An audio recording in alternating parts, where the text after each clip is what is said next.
If you had to point out the common mistakes that these new investors do tend to make, what would they be? First thing they need to know is themselves. Know yourself is the first step for any investor. Essentially, if they don't know themselves, they should not get anywhere near the market, or for that matter, any investment. So it's critical to understand the kind of what drives, what are the, what is the level of saving, how long they are intending to save, what kind of investments they are comfortable with, what is the risk appetite.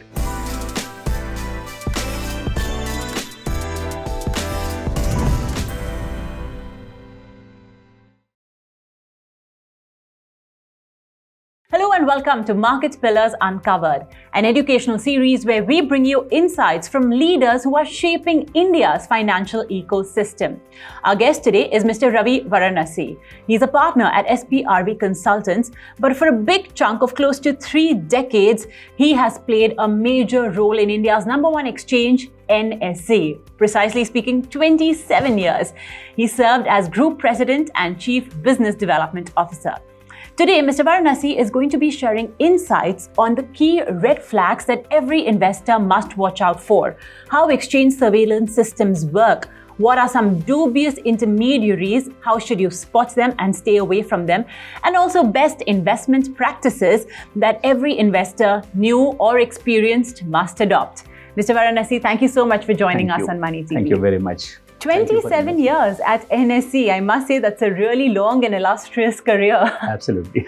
Tell us a bit about how did it all begin and, what made you first join NSE? Okay, so I started my career as a banker. And so I was with State Bank of India and then with a private bank for some time. And then NSE started in '94. Once it started, I joined them within just about 6-8 months of they started operations. And from that point onwards, I had been with NSE. I retired in July 22.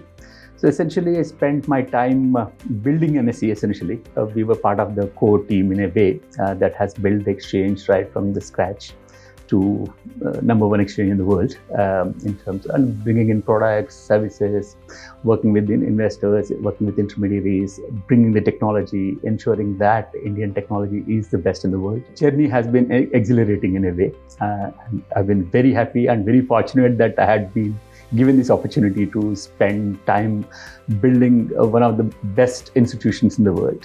Yeah, of course. I'm very curious. If we're talking about 94, 95, when there was no internet, there weren't the kind of technologies that we have today. How was it? Could you give us a brief glimpse into life back then? Actually, when NSE was envisaged, the exchange world was purely paper-based.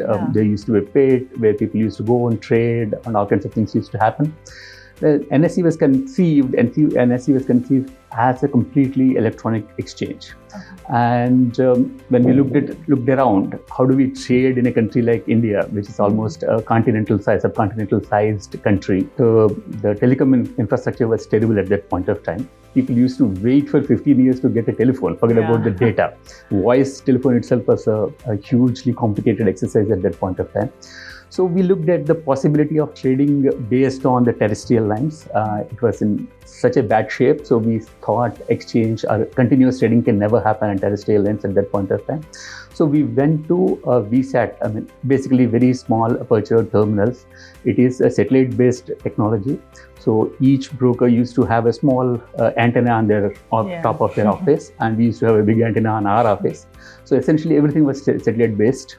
And the technology was very stable for a real-time trading kind of a possibility at that point of time. Anything else would have really not seen the day of, essentially we wouldn't have been able to successfully implement something like this.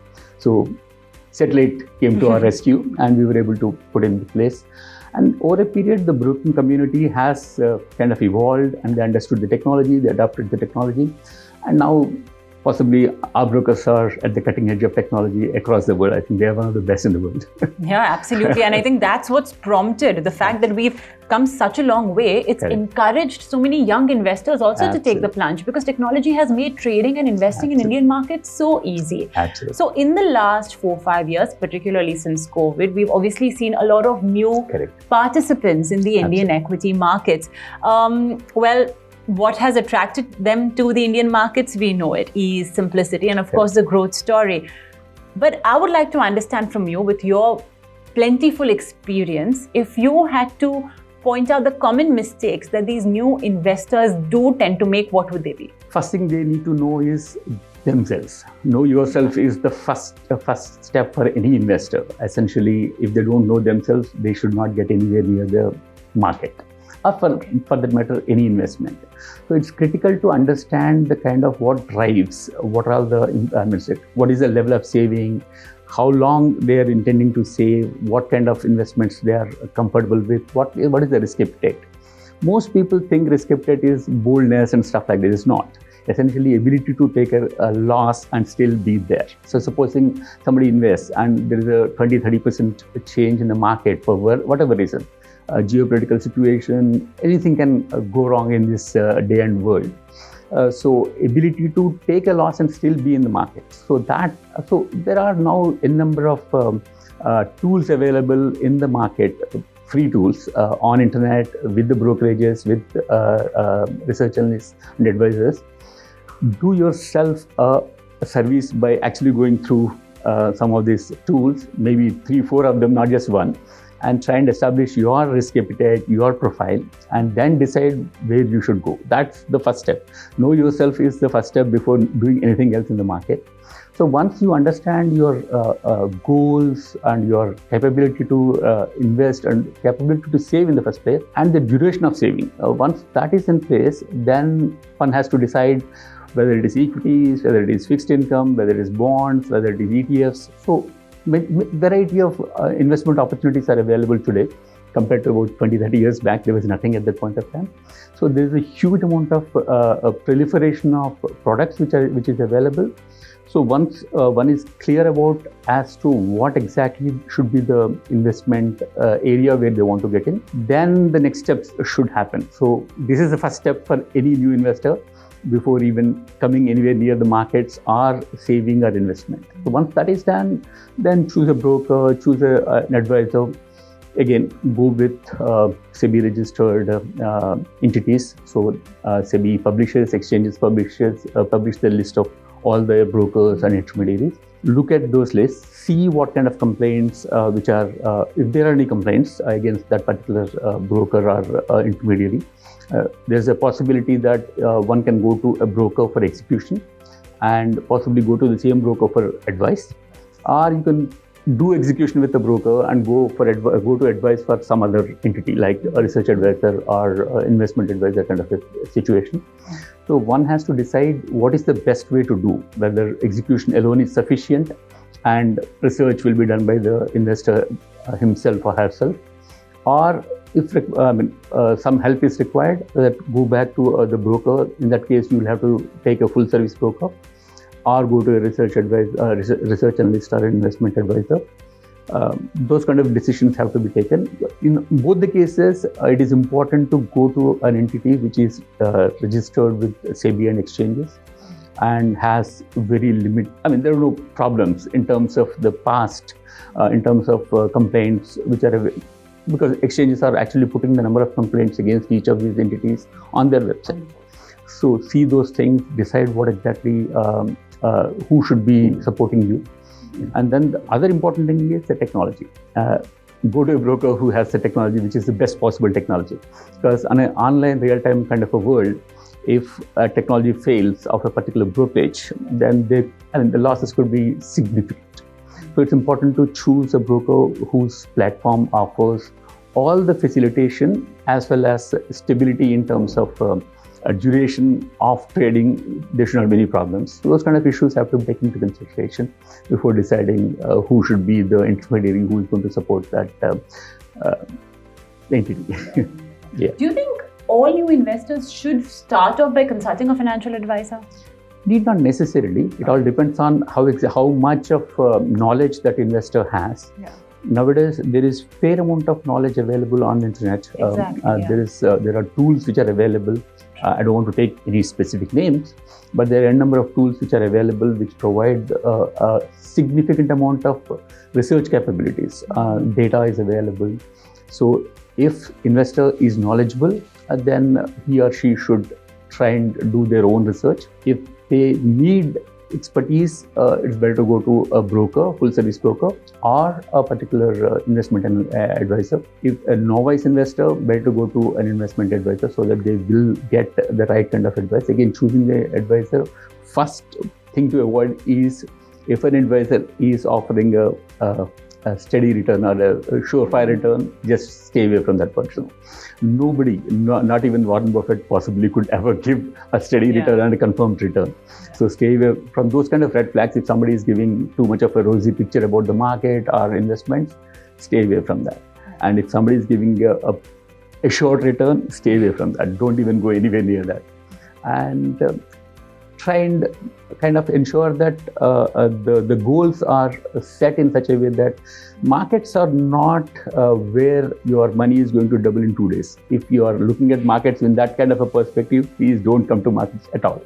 So what one should look at is a steady return over a period of time and ability to stay in the market for a longer period of time so that they get the benefit of the market as a whole, rather than try and time the market. It is important to remaining in the market is critical than just timing the market. So those kind of issues have to be taken into consideration.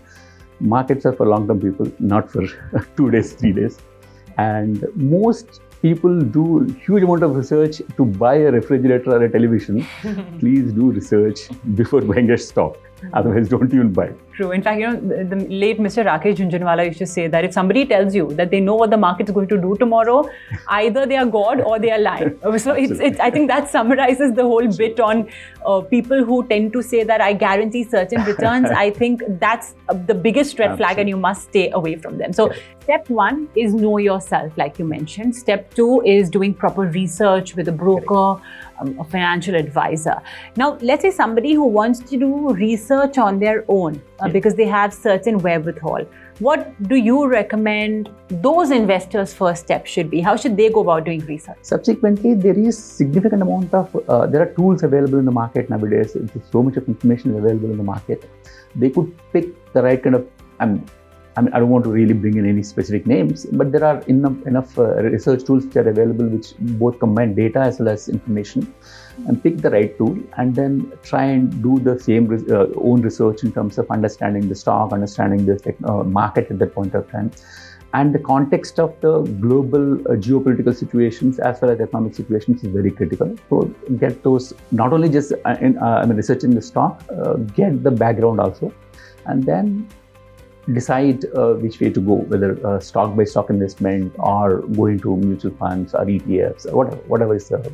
So the research is now possible, but don't get kind of inundated by, there's too much of data in the market. Too much of information, too much of data.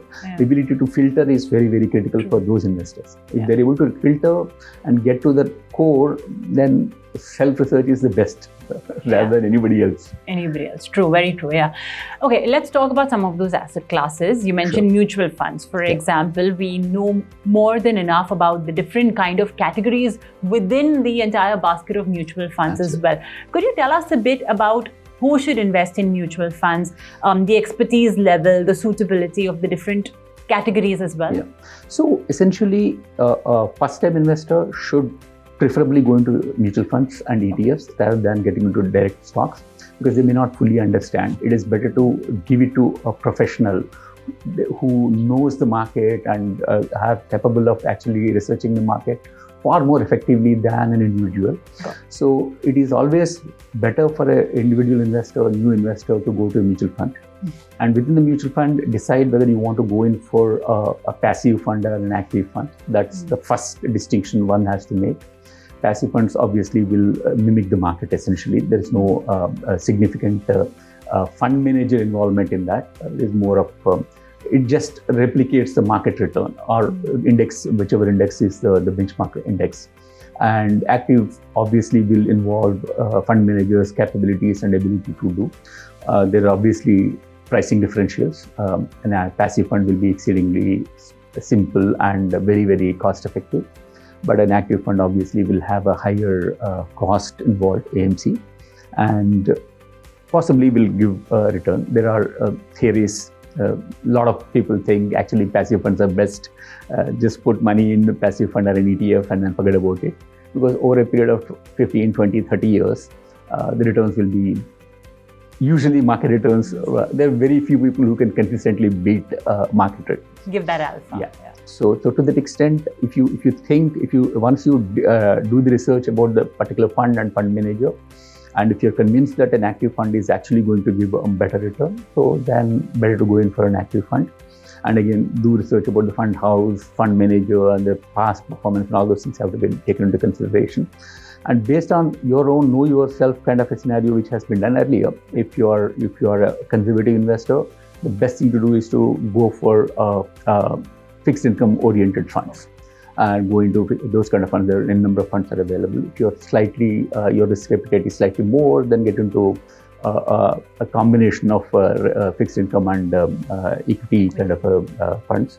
And if you have the capacity to take higher risk, then obviously equity oriented funds, even small cap, and tend to go in for large caps. Yeah. But if you want a higher return and you have the capacity to take a higher risk and capability to take a loss, then possibly look at funds which are focused towards medium cap and small cap funds.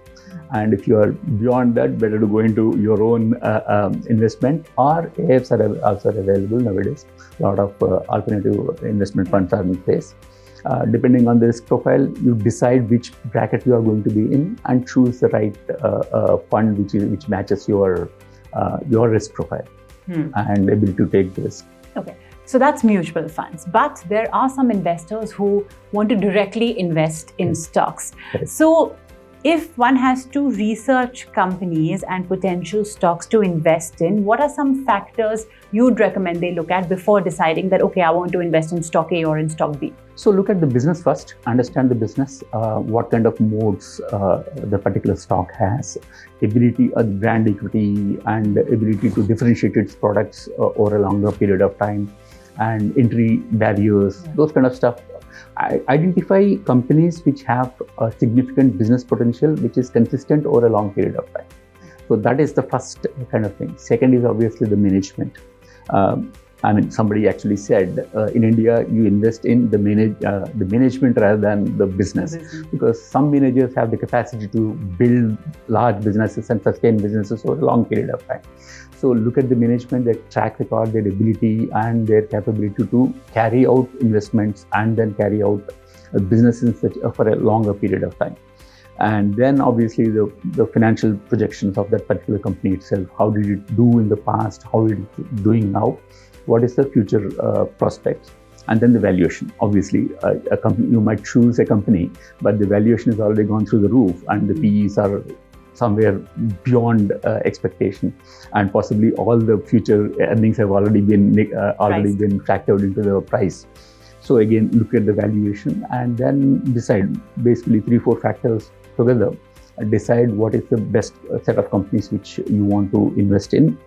And if within this investors who want to invest in stocks directly, some people might want to remain a little less risky kind of a scenario, then go for larger stocks, large cap stocks and established businesses. If one has a higher risk profile, look for smaller cap companies and medium cap companies, and then maybe SMEs, as a lot of SMEs are also coming into the market now. Try and figure out where you want to put in. Again, do the proper research and then get into the market. Now you spoke about stocks that are already listed in the market. Let's talk about IPOs, because we've been seeing a lot of money coming into IPOs as well. Now the tricky situation here is that, okay, you may understand the business that the IPO bound company is in, you may know the management, but things like financial history or valuations, obviously for that matter as well, may not be very easily available.